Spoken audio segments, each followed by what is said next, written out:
అంటే లోకమన్నిటి మీద శ్రద్ధ ఉంటుంది పిల్ల, లోకం మీద ప్రతిదానికి శ్రద్ధ ఉంటుందేమో కానీ దేవుని పనుల మీద కానీ ప్రార్థించడంలో ప్రొద్దున కూడా ఉదయకాల ప్రార్థనలో కూడా చెప్పాను. ఉదయకాలం అంటే 4 గంటల ప్రార్థనలో కాదు, మధ్యాహ్నం శుక్రవారం ఈ దిన ఆరాధనలో కూడా చెప్పాను.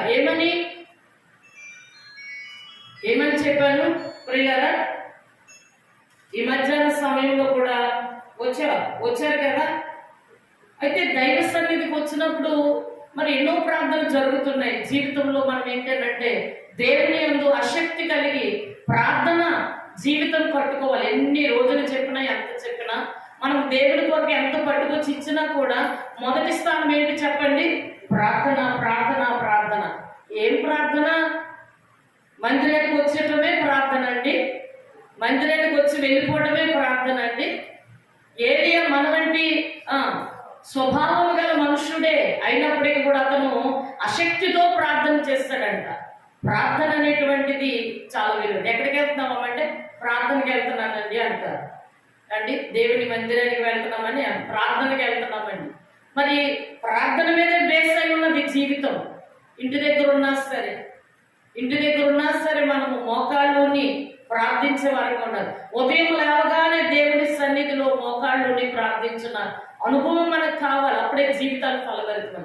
మనం అనుకున్నది జరగాలి అని అంటే కనుక మనం ఏదైనా ఒక మంచి ఉద్దేశం కలిగి ఏ పనులు పట్టుకున్నా సరే, అందుకే నీ పనుల భారము యెహోవా మీద ఉంచినప్పుడు నీ ఉద్దేశములన్నీ కూడా సఫలమవుతాయి. ఎలా ఉంచాలి ఉద్దేశాలు సఫలం? దేవుడి దగ్గర ఎలా ఉంచాలి? మనసులో అనుకుని అక్కడ పెట్టేసి ప్రభా నీకు అప్పగించేస్తున్నానని అనుకుని నీకు అంతా తెలుసు ప్రభా, నీకు అంతా తెలుసు ప్రభా అంటే మరి యేసుక్రీస్తు ప్రభు వారు కూడా పెందలకడే లేచి ఆయన కొండకెళ్ళి చీకటి ఉండగానే లేచారంట. చీకటి ఉండగానే లేచి ఆయన వెళ్ళవలసిన అవసరత యేసుక్రీస్తు ప్రభు వారికి ఎందుకు వచ్చింది? ఈ రోజు మానవుడికి ఇంకెంత కావాలి? ప్రార్థన, వ్యక్తిగత ప్రార్థన. కాబట్టి ప్రతిరోజు ఇక దినములు ఎలా ఉన్నాయంటే దినములు చెడ్డవి కనుక సమయమును పోనీయక అజ్ఞానం వలె కాక మీరు జ్ఞానం వల్ల నడుచుకోండి, సద్వినియోగం చేసుకోమని. ఈ సద్వినియోగం అనేది లేకపోతే కనుక అంటే ఏ రోజు దారు రేపు చూద్దాంలే అంటే సామెతల గ్రంథంలో ఏమనున్నది చూడండి. 27వ అధ్యాయంలో ఏమున్నది చూడండి ప్రియులారా. రేపటి దినమును గురించి అతిశయపడకము, ఏ దినమున ఏది సంభవించున్నది మీకు తెలియదు. చాలండి, ఏ సమయమున ఏమి సంభవిస్తుందో కూడా ఎవరికి తెలీదు, ఊహించలేదు. అందుకని అంతా బాగున్నప్పుడే చేసుకోవాలి ఏదైనా సరే. రేపు చూద్దామని అని అనుకోకూడదండి. రేపటి దినం గురించి మాత్రము ఆలోచన చేయకూడదు. ఎప్పుడుదప్పుడే ఈ దినము నా యొక్క దినమంతటిలో కూడా నీ కృపను సమృద్ధిగా చూపున్నాయని ఎప్పుడు చేయాలి ప్రార్థన? ఉదయకాలమే చూద్దాం. అప్పుడు కూడా ఎప్పుడు చేయాలో చూద్దాం ప్రార్థన కూడా. ఎందుకు ప్రార్థనలు అంతా? మార్కు సువార్త 1:35 ఒకసారి చూడండి. మార్కు సువార్త 1:35 ప్రార్థన ఎప్పుడు చేయాలి? త్వరగా ప్రియులారా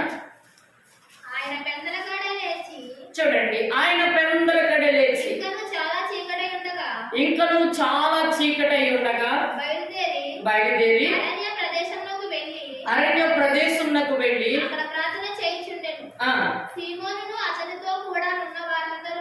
చాలండి. ఆయన ఇంకను కూడా పెందలకడే లేచండి కదండి. ప్రాంతకాలం అంటే వృద్ధునేనమాట. ఆయన ఇంకను కూడా పెందలకడే లేచి ఇంకను చీకటి ఉండగానే ఎక్కడికి వెళ్ళి ప్రార్థించారమ్మా? అరణ్య ప్రదేశమునకు వెళ్ళి ప్రార్థించారు ఉదయకాల సమయంలో. ఇంకను కూడా కీర్తనలు 88:13 చూడండి.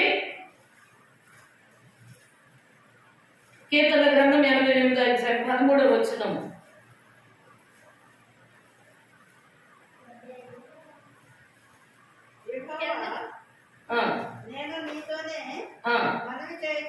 యెహోవా నేను నీతోనే మనవి చేయుచున్నాను, ఉదయమున నా ప్రార్థన.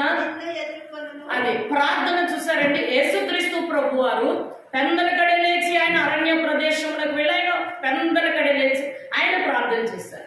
ఇక్కడ దావీదు అంటున్నాడు, యెహోవా నేను నీతోనే మనవి చేయుచున్నాను, ఉదయమున నా ప్రార్థన నిన్ను ఎదుర్కొనును. యెహోవా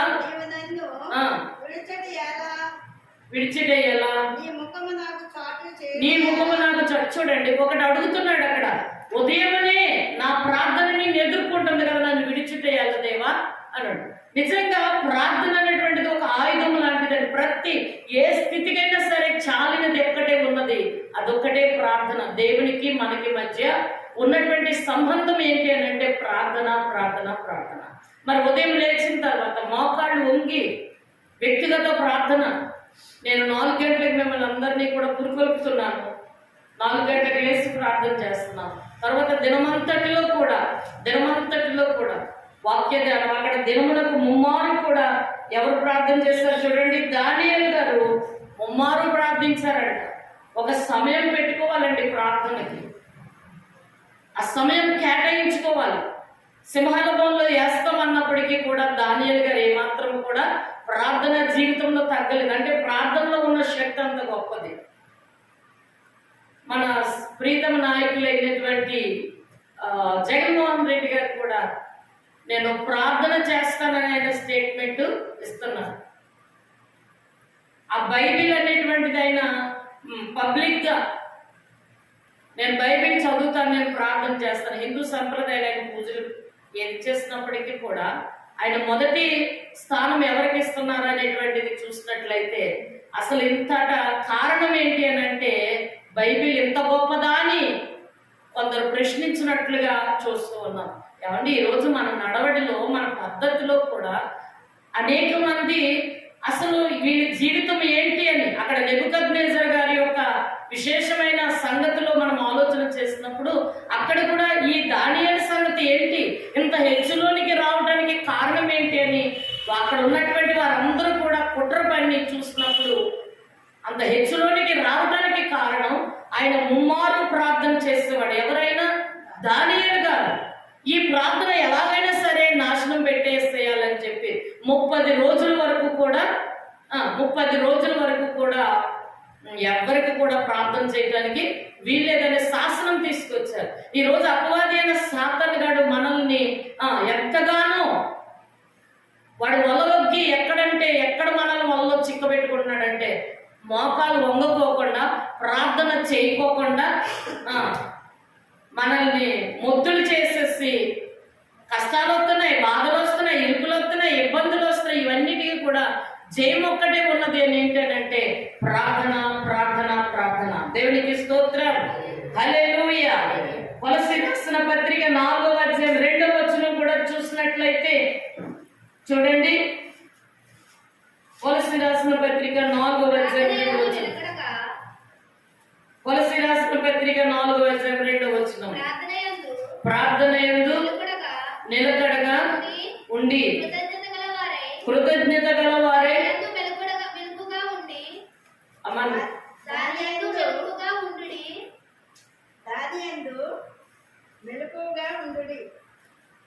మళ్ళీ చదవండి అమ్మా. ప్రార్థన ఒకరు చదవండి సరిపోద్ది, చదవండి ఒకరు కరెక్ట్ గాని. ప్రార్థనయందు ఎలాగంటండి, ప్రార్థనయందు నిలకడగా ఉండి కృతజ్ఞత గలవారై. ప్రార్థనయందు నిలకడగా ఉండాలంట. నిలకడ లేని స్థితి ఉండకూడదండి. ఎందులో ప్రార్థనలో నిలకడ లేని పరిస్థితి ఉండకూడదండి. అందుకు ప్రార్థన అసలు ఏంటి అని అంటే 1000 బంగారాలు అట్టుకొచ్చి 1000 వజ్రాలు పట్టుకొచ్చి దేవునికి అట్టుకొచ్చి ఇచ్చేసినా కూడా దేవునికి ఏమాత్రము కూడా అవి కావాలని ఆయన కోరట్లేదు. మనం ఆయనతో కలిసి ఉండాలి. ప్రార్థన యందు పట్టుదల కలిగి ప్రార్థనతో పెనవేసుకుని ఉండాలి. చదువమ్మ. నిలకడగా ఉండి కృతజ్ఞత గలవారై దానియందు కృతజ్ఞత గల దానియందు మెలుగుగా ఉండాలంటండి. మెలుగు కలిగి ఉండాలి. ఆధ్యాత్మిక జీవితంలో మనుషులు ప్రజెంటింగ్ ఇక్కడే అంటే ఉంటారు, ప్రజెంట్గా ఉంటారు, కానీ నిలకడ ఉండదు. మనసుకి ఎక్కడ కూర్చున్న చోట నిలకడగా ఉండదు. ఎక్కడెక్కడో సంచరిస్తూ ఉంటారు, నిలకడ ఉండదు. అలాగే ఒక రోజు ప్రార్థన చేసుకుంటే 10 రోజులు ప్రార్థన ఉండదు. ఒక రోజు ప్రార్థన చేసుకుంటే 10 రోజులు ప్రార్థన ఉండదు. కాబట్టి ప్రియులారా, దేవుని సన్నిధానంలో నిత్యము కూడా ఇంకా చెప్పాలంటే చాలా ఉన్నాయి. ప్రార్థనలు ఆయనను వెదకాలని, తను తాను తగ్గించుకుని ప్రార్థన చేయాలని, శత్రువులను క్షమించి ప్రార్థన చేయాలని. ప్రార్థనలో కూడా మనకి శత్రువు మీద ఎవరి మీదైనా కోపం ఉండి కూడా ప్రార్థనలు చేసినప్పుడు ఆ ప్రార్థన దేవుడు ఆలకించడండి. మనకు ప్రతిఫలం కావాలంటే మొదట మన హృదయంలో ఉన్నది ఏమై ఉన్నదో దాన్ని క్లీన్ చేసుకోవాలండి.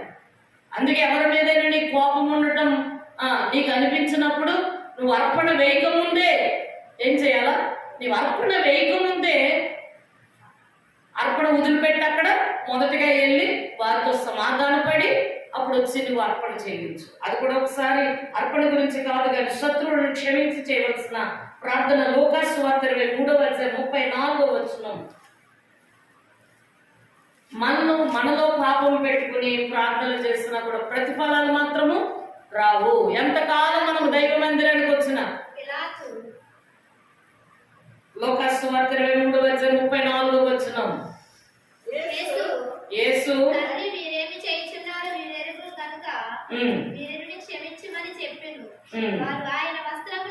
చాలండి. శత్రువులను క్షమించి ఆయన తండ్రి వీరేమి చేయించున్నారు వీరెరుగరు కనుక వీరిని క్షమించమని ఆయన ప్రార్థించారండి. శత్రువులను కూడా క్షమించినటువంటి పరిస్థితి.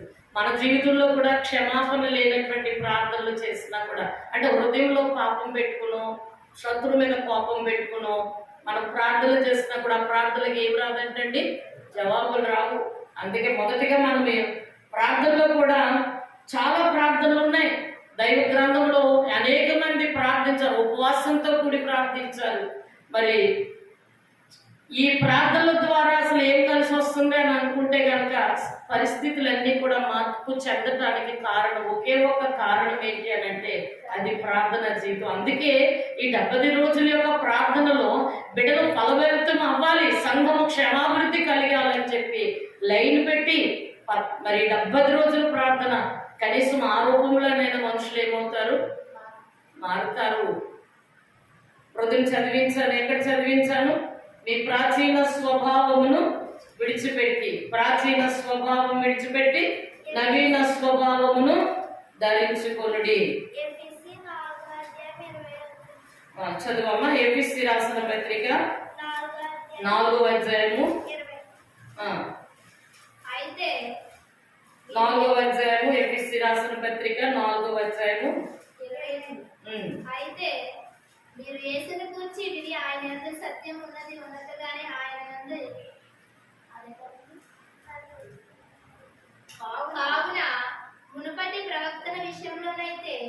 కావున మునుపటి ప్రవర్తన విషయంలోనైతే మోసకరమైన దురాశ వలన చెడిపోవు మీ ప్రాచీన స్వభావమును వదులుకొని మీ చిత్తవృత్తి యందు నూతన పరచబడిన వారై నీతియు యథార్థమైన భక్తియు గలవారై దేవుని పోలికగా సృష్టింపబడి నవీన స్వభావమును ధరించుకొనుడి. చూసారు కదండి, ఇక్కడ ఏంటంటే కావున మునుపటి ప్రవర్తన విషయంలోనైతే, మునుపటి ప్రవర్తన ఏమై ఉన్నదో కాదు. మరి దినదినము కూడా మనము దేవుని సన్నిధిలోకి వచ్చిన ప్రాచీన స్వభావం అంటే పాతదైన స్వభావము, పాత బుద్ధి, పాత ఆలోచనలు, పాత అలవాట్లు అన్నీ కూడా ఏమైపోవాలి, వదిలేసుకోవాలి. వదులుకోమనే చెప్తుంది ఇక్కడ. దేవునికి స్తోత్రం. వదులుకొని మీ చిత్తవృత్తి యందు నూతన పరచబడిన వారు, అంటే కొత్తగా నూతన పరచబడిన వారు, కొత్తగా నూతన పరచబడిన వారే నీతియు యథార్థమైన భక్తియు గలవారే దేవుని పోలికగా సృష్టింపబడిన నవీన స్వభావమును ధరించుకొనవలెను. స్వభావాన్ని వస్త్రాలు ధరించుకున్నట్టుగా నూతన స్వభావాన్ని ఏం చేయాలంటే ధరించుకోవాలి. మన వల్ల అవ్వదండి, నూతన స్వభావం కావాలి, మన వల్ల అవ్వదు, దేవుని వల్లే అవుతుంది. అది దేవుని సన్నిధిలో మోకాళ్ళుని అడగాలి. ప్రభు సన్నిధిలో, ప్రభా నన్ను నూతన పరచండి. వాక్యం చదవాలి. మొదటి స్థానం ఏంటంటే వాక్యం చదవాలి.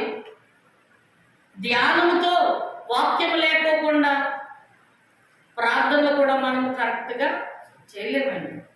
వాక్యం ఎవరై ఉన్నారు? దేవుడే ఉన్నారు.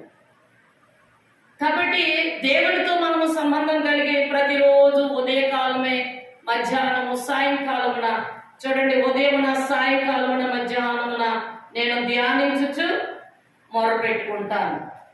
నేను ఉదయమున, సాయంకాలమున, మధ్యాహ్నమున కూడా ఏం చేస్తాడంటే మరి దావీదు గారు ఉదయమున, మధ్యాహ్నమున, సాయంకాలమున నేను ధ్యానించుచు మొరపెట్టుకుంటాను అని ఉదయకాలమున, సాయంకాలము కూడా అంటాడు. మధ్యాహ్నమున కూడా. సాయంకాలమున ఉమ్. ఉదయమున మధ్యాహ్నమున నేను ధ్యానించుచు మొరపెట్టుకుందును. మళ్ళీ చదువమ్మా. సాయంకాలమున కీర్తనల గ్రంథము 55:17. ఉమ్. సాయంకాలమున సాయంకాలమున ఉదయమున మధ్యాహ్నమున మధ్యాహ్నం. చూడండి, ఉదయమున మధ్యాహ్నమున సాయంకాలమున. పైగా ఎలా మొరపెట్టుకుంటున్నాడంట? ధ్యానించుచు సాయంకాలమున ఉదయమున మధ్యాహ్నమున నేను ధ్యానించుచు మొరపెట్టుకుందును, ఆయన నా ప్రార్థన ఆలకించును. ఎలాంటి ప్రార్థన అండి? ధ్యానం చేస్తూ, అంటే జీవ గ్రంథమును ధ్యానం చేసుకోవాలి. ధ్యానం చేసుకుంటూ ప్రార్థన చేయాలి. ప్రార్థన లేకపోతే కానీ అపవాదికి మనం చోటిస్తున్న వారు అవుతాం. కాబట్టి మరి ఇంతకు ముందు చెప్పిన మాట ఏంటంటే, నాకు 99 మంది ఉన్నారులే అనుకుని ఒక్క గొర్రె తప్పిపోతే నాకేంట్లేని అనుకున్నాడా కాపరి? అలాగే దైవ సేవకులలో ఎంతమంది ఉన్నారు ఏంటని కాదు, లేకుంటే అందరూ బాగా ఉన్నారు కదా అని కాదు. ప్రతి నేత్రము కూడా దేవాది దేవుడు దైవ సన్నిధిలో ఆయన కనుదృష్టి ఉంచి, నా బిడ్డలు ఎలా ఉండాలంటే నాతో వారు అంటుగట్టబడాలి, వారు బహుగా ఫలించాలని దేవుని ఆశ. దేవుని పరిశుద్ధ మాటలు దీవించును గాక. ఆమేన్. ప్రార్థన చేసుకుందాం ప్రియులారా.